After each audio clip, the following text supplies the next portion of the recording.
Hey guys, welcome back to the Gains for Girls podcast. I am so excited for our guest today because not only is he a politician fighting tooth and nail for girls and women in sports, especially in a hostile environment where that is not overly welcomed, he's also a seasoned athlete and a coach in the SEC. Most impressive thing on his resume is beating University of Tennessee. Sorry, Clay. Here is my interview with Senator and Coach Tommy Tuberville. Well, Coach Tuberville, let me just say, even being a Kentucky Wildcat, how excited I am to have you on and to kind of pick your brain. I think we can both agree, at least neither of us cheer for that orange school in the state of Tennessee. Well, we all, now that I'm a politician, so to speak, I've got to kind of pull for everybody, but Auburn is deep down in my heart. There you go. Well, speaking of that, both being SEC athletes, your resume outside of just politics is incredibly accomplished. The SEC schools you've coached at, all of your incredible coaching achievements. I guess my first question is, what ultimately led you to leave all of that behind and run for Senate? Well, great question. My career was, I couldn't have had a better career. I traveled not a whole lot as a coach. Normally you travel more than I did. I was fortunate. I stayed at some places a long time: Miami, Texas A&M, Ole Miss, Auburn, Texas Tech, and Cincinnati. But after I got to a certain point, I told my wife, it's about time I move on, let some of these younger guys move up. And I was going to retire. I did ESPN for a few years. And then, but that doesn't last long. It just lasts a few weeks. And I was sitting on my couch one morning drinking coffee, and my wife walked by and said, you hadn't around here for 35 years. This is my house. You need to find you a job. and so a few days later, I came to her. I says, I'm going to run for U.S. Senate. And she goes, what? And so I did for 2 years. Riley, 2 years. I went all over the state of Alabama campaigns. Hardest thing I've ever done. And we won very easily over a United States senator, a congressman, an attorney general, United States attorney general. And I'm just a coach. I'm a person that's had a job for a long time, but I wanted to help. And the one thing I did see now, and that really motivated me, was that I saw the direction of our education, especially our secondary education, high schools. As you know, coaches go to high schools all over the country. I've been in all 50 states, been high schools everywhere, talking to parents, talking to students, counselors, principals. And I saw the last 15 years, the direction that our education system has gone, and it's not good. And we better get control of that, because that's the strength of our country: education, and giving young people like y'all opportunities for success. No doubt about that. So I guess in your wildest dreams, did you think that you'd be elected to be a senator of the great state of Alabama, get to DC, and then ultimately, which this falls in line with the education because we're fighting Title IX, did you think you would ever be in the position that you're in, having to fight against biological men taking over women's sports? It's unbelievable. It really is. And who better than a coach that's a senator? And by the way, there's 99 senators and one coach. They all call me coach. But I've been on the floor time and time again. I wasn't here for 2 weeks. I stood up on the floor and with an amendment to a bill to say, listen, we cannot allow biological boys or men to play again in women's sports. We cannot allow that. And, I lost that on the floor. Not one Democrat voted for the bill. Actually, we had one Republican that voted against me, and all I needed was 51 votes, but it didn't pass. And ever since then, Riley, we have been fighting it tooth and nail, because I'm probably the only one up here that understands. And you've got people on the Democratic side. I asked them, I said, don't you have a daughter? Don't you have granddaughters? I mean, do you actually want them dressing in dressing rooms with men or boys, taking showers, competing against them? I mean, it does not make sense. It's the craziest thing I never thought I'd be involved in this. So it's just, I know what you're going to, worse than what I'm going, because you're a female and you've had to do this. I mean, you've seen it up close and personal, and I've been following you, and I've been right behind you, just pounding, what we need to be pounding to the people and trying to get it in their heads. This is not fair. Well, I know you have. And coming from me, again, a female athlete, I couldn't be more grateful for your leadership. Truly.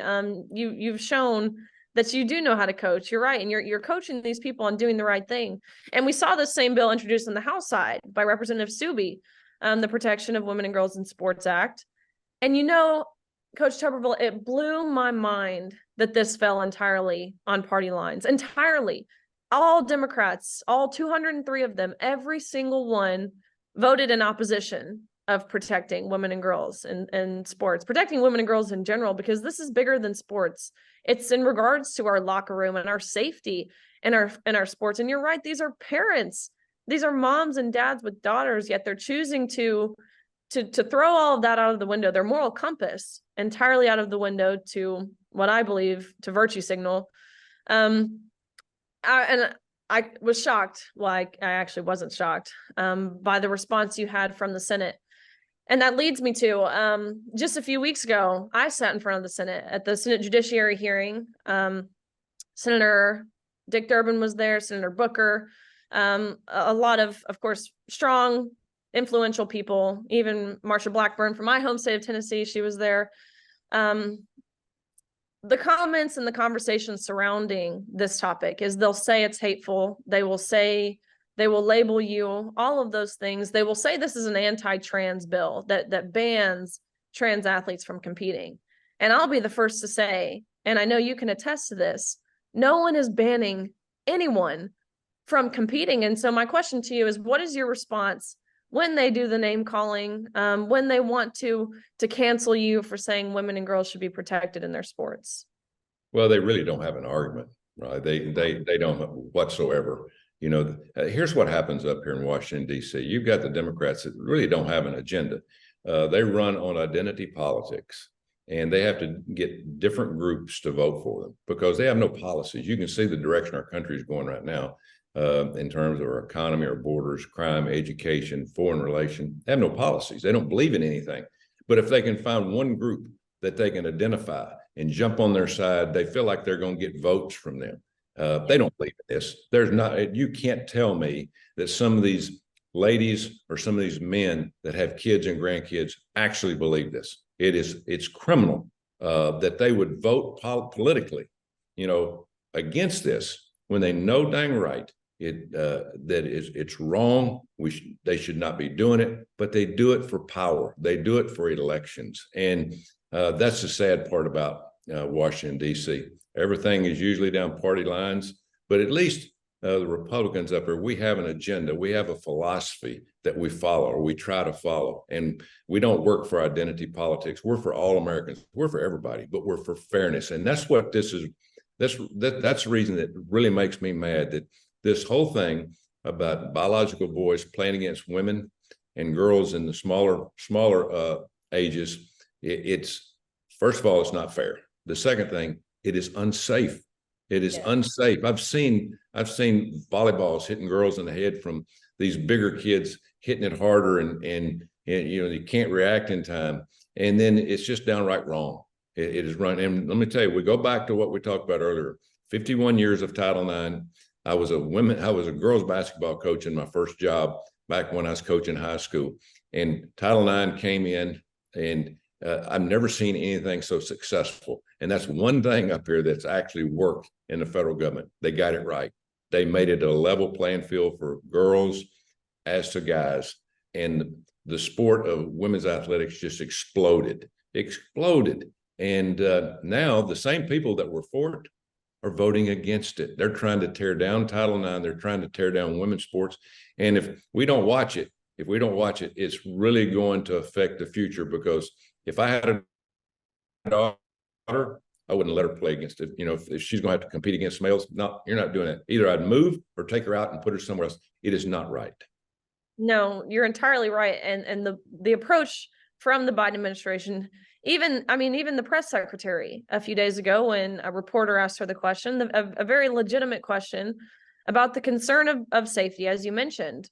This reporter, he said, well, what do you have to say to girls in regards to their safety when competing against a man? And the press secretary looked at him literally and said, well, that's assuming that trans kids are dangerous. Therefore, you're transphobic. that is her line of reasoning. He was asking a question with a legitimate concern, and she totally dismissed it and labeled him as transphobic. And that's the message that they're sending to young girls and women. It's that we don't matter. It's that our safety and our privacy and our fairness and our dignity and all of that. I mean, the list goes on. Our self-perception, our mental health, none of that matters. What matters to the Biden administration, what seems, and again, this shouldn't be a political issue, but of course, it's inevitable in the way it's become one. And what matters to the left is protecting the minority. And I will say, your home state of Alabama, I was incredibly surprised because there were 17 Democrats who voted in favor of protecting women and girls in sports. This is by far the most we've seen out of any state. Actually, I think there were more who voted present who didn't vote no. So that's huge news, and that's in your great state of Alabama. But just a few weeks ago, I came by your office when I was in DC. It was actually when I was there for the Senate Judiciary hearing. And I came in your office with a young girl by the name of Kylie Alons, and she swam for NC State. Growing up, she was one of my idols. She's an incredibly decorated, accomplished swimmer. She's the most decorated swimmer in NC State history. A 31-time All-American, a 5-time ACC champion. Do you remember the story she told you in regards to the locker room? Could you briefly kind of just an overall synopsis of what that looked like for her at that same NCAA championships where I competed against Leah Thomas? Oh yeah, I can remember, talking about the dressing room and how both of you were surprised. And she actually said she dressed in an electric room where there was fuse boxes and things like that. She was not going to dress in front of this guy or girl. It wasn't going to happen. And I felt sorry for her. I mean, you don't go through things like that in life. Life's hard enough. Sports is hard enough. You practice, the dedication, all the things you put into it. And then you get to a situation where you have an opportunity to compete, and then all of it's destroyed by a distraction that should never even have the possibility of being there. And so, yeah, as you and I sat there and listened to her, it's just sad to see what, the girls and women are having to go through right now, just because of politics, just because of identity politics, and because of racism. I mean, they always fall back on that. Absolutely. That's their go-to word. That is their go-to word. They have nothing else to fall back on.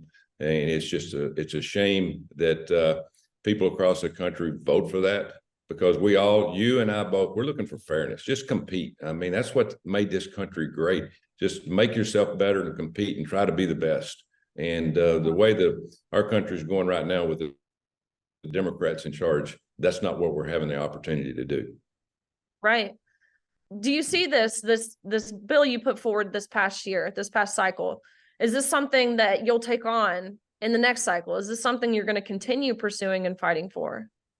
Oh, there's no doubt. We're going to keep fighting for it. We're going to keep talking about it on the floor. We talk about it in some of our caucus meetings. But the thing about it is, we know on the other side, they've already made their mind. They're set in stone, because they know that they want that vote. They want that vote from identity political groups that they're forming all over the country. And it's just they're pushing that agenda so hard. I don't understand where the women are that should be standing up. There should be women groups out there that should be right there beside us, and carrying around signs and saying, what is going on here? Support Absolutely. Our young girls and women. It begs the question of where are the feminists, right? Where are the trailblazers for women's sports, such as Megan Rapinoe, right? I mean, while I virtually agree with her on nothing, I can't acknowledge and admit how she was someone who fought for women in sports. She fought for equal pay. She fought for equal access and equal resources and all of those things, especially when it came to the U.S. women's national soccer team in comparison to the men's. But now she's undermined her fight entirely. And we're seeing the same thing, Coach Tuberville, with Billie Jean King. She's someone we have to accredit Title IX to, really. I'm sure you can remember, not to age you, I'm sorry if I'm aging you here, but I'm sure you can remember that tennis match. I can remember, the fight, for Title IX. I exactly can remember it, how so important it was to give young women and young girls the same opportunity, to have that opportunity when they got older to learn to compete, to learn time restraints, to learn organization, work ethic, work with other people, understand that you might not be the best all the time. And when you get kicked down and you don't win, that you don't stop, you get up and go again and you work harder. That's what this country gives you. But what they're saying is, no, you don't have a chance. We're going to let young men or young boys participate against you. And it's just not fair. I mean, and they know that. But again, the politicians, all they want is a vote. They could care less who they hurt. What's crazy about that is the overwhelming majority of people, not even just Republicans, the overwhelming majority of the general public acknowledges how this is lunacy. So they're doing this for the vote, but this isn't how the constituents feel. This is a hill a lot of people, especially a lot of women, parents, grandparents, this is a hill people are willing to die on. And I had one of those lifelong liberals a few weeks ago. This lady, she told me, and it's really stuck with me because I think it's so powerful. She said to me, Riley, how can these people leading our country defend what they can't define? And I loved that because it's so true. We have even a sitting Supreme Court justice who can't define what a woman is because they claim they're not a biologist. Okay, well, guess what? I'm not a vet, but I know what a dog is. And it's just hilarious, right? It's almost comical. It's as if it's like a Babylon Bee. It's hard to distinguish between satire and reality sometimes. And it's unfortunate because we're living it. But anyways, Coach Tuberville, I applaud you and your efforts for what you're doing for Title IX, what you're doing for female athletes, and ultimately what you're doing for women, because as I mentioned, this is a lot broader here than just women's sports. This is the war on women.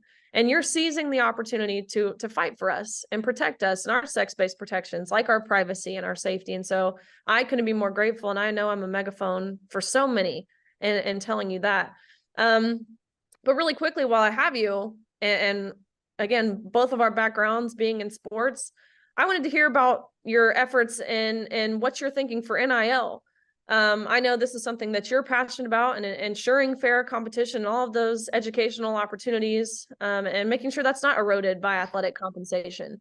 So would you mind touching on what those NIL efforts look like? Yeah, of course, I lived it for a long time, and I've seen college sports change and go through certain stages, but we're in a stage right now with this NIL where we're on the verge of going bankrupt, to be honest with you. Now, there's a few schools that can really hold up to what's going on right now with all the money that's going to players and athletes. And listen, I'll be the first one to tell you, I know how hard it is. You know how hard it is to be an athlete and also go to school at the same time. I used to tell players, I said, listen, I know how hard it is. It's the only time in your life you'll have 2 full-time jobs. You're not like regular students. When they're regular students go and drink a beer at the pub or walk around campus or playing tennis, you're working out or going to tutors. You're doing things that you need to be doing. And so you can't get a part-time job. And so I'm for athletes making some money. And I started talking to coaches last year across the country about this. And Joe Manchin and I got together. Joe Manchin from West Virginia is a Democrat. And we said, we got to help. We got to do something from the federal standpoint. Now, we don't want to do a whole lot, but we do want to make a law. It's not a rule now. This is going to be a law that we're going to try to pass. And it's about 5 basic things. And we want to make sure that all 50 states do the same thing. Here's what you got going on right now. You have some states that will allow schools to go in and recruit an 11th grader. Say it's a swimmer, 11th grade swimmer. You say, listen, if you'll commit to us, we'll start paying you $100,000 a year immediately before you even get to the school. Now, that's not what the NIL is about. The Supreme Court said you can make money off your name, image, and likeness. When you get to a university, that's what they meant, not be able to be recruited by money. So we've got to stop this. And what's going to happen, all the money's going to go into paying players. But again, I'm for players making money. I'm so for that. I'm for every player, all men and women. There's probably 500 athletes on every Division I campus. We've got to give them the opportunity. But you also got to remember, you have to have facilities. And if all this money starts going to athletes, what's going to happen is there's no money going into the Olympic sports. There's no money going into some of the women's sports. You're going to see sports drop. because there's only going to be the ones that really bring in the revenue. And so we'll drop the bill next week. You'll see a press conference probably around Tuesday or Wednesday. We'll put it out there. Joe and I will talk about it, and we'll start selling it in the Senate, and then try to get it to the House and see what happens. Well, I can't wait to see what that looks like. I will be following along. I know at University of Kentucky, our basketball players, our men's basketball players, are treated like celebrities, huh? And this was before they lost to the Peacocks or whoever they lost to at our NCAA championships a few years ago. But I couldn't be more grateful for your time, Senator Tuberville. We were a few minutes late starting this podcast because you had to run off and vote. And I'm sure you're about to have to do the exact same thing. And so I just wanted to thank you for your time. Well, thank you for what you're doing. Thank you for your fight for women and girls. Thank you. And congratulations on your show. But thank you for what you're doing. We've got to stay out there after this, because that's what they want us to do. They want us to forget it. The Democrats will think, hey, they'll forget about it. They'll move on. If we'll just keep pushing against them, they'll give up. They're messing around with a coach and an athlete here, and we don't quit. We just get that much stronger, you and I. So we're going to push this hard. We're going to get this done because it's the right thing to do. And so hopefully in the very near future, we get something done to help and protect women's sports. No doubt. And I'm proud to stand alongside you. Coach Tuberville is exactly right. It's time we do the right thing. I could not be more proud to stand alongside him in this fight. And I couldn't be more grateful for his appearance on the Gains for Girls podcast. Don't forget to check us out at outkick.com or wherever you stream your podcasts, Apple, Spotify, any of those places. We have new episodes every single Wednesday. And so I look forward to seeing you guys next Wednesday.